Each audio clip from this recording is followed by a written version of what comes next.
Can we tell you what the stories are about? Good question. So, Up the Hills, it's a kind of snapshot of this moment, this unique moment that we're going through. You know, some of the stories are very personal, some of them are more political, some of them are about desires and futures, and some of them are about the past. They're a window into what life is like in Cheetham at this moment, and it's such a strange moment. I think they do form a unique world view and Cheetham's unique history, which is very unique. There's lots of history around it.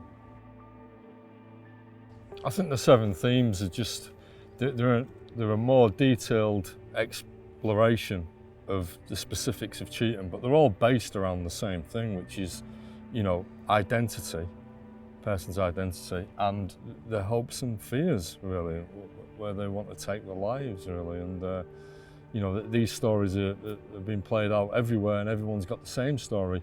The uniqueness to the Cheetham story is probably to do with the past and the heritage and the migration.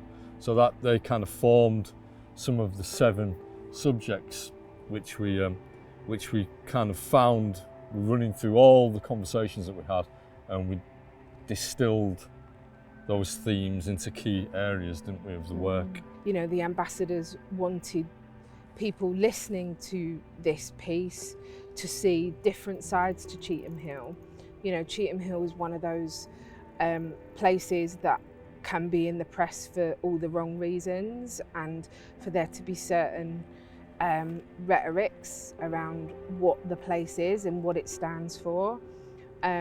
And we definitely kind of touched on little bits of that because we wanted to be truthful, but some of them are like a real love letter to Cheetham Hill. I think that like one of the first things that I remember from conversations with the ambassadors was that they just wanted to change the narrative.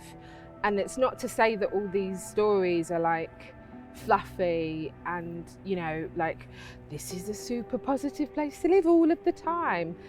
You know, Gareth's right in that it is a snapshot of life in Cheetham at the moment, but there's so much love in it. I hope that for people listening to it, you know, find out things that they never knew, and are a little bit like, oh, cool, yeah, that bit's cool. I would hope that people are able to take some of those things away and actually think about their own communities as well, their own places, and think about what stories are unreported on the streets that I live on, what history goes on around here, what communities are here, what is the heritage of the community.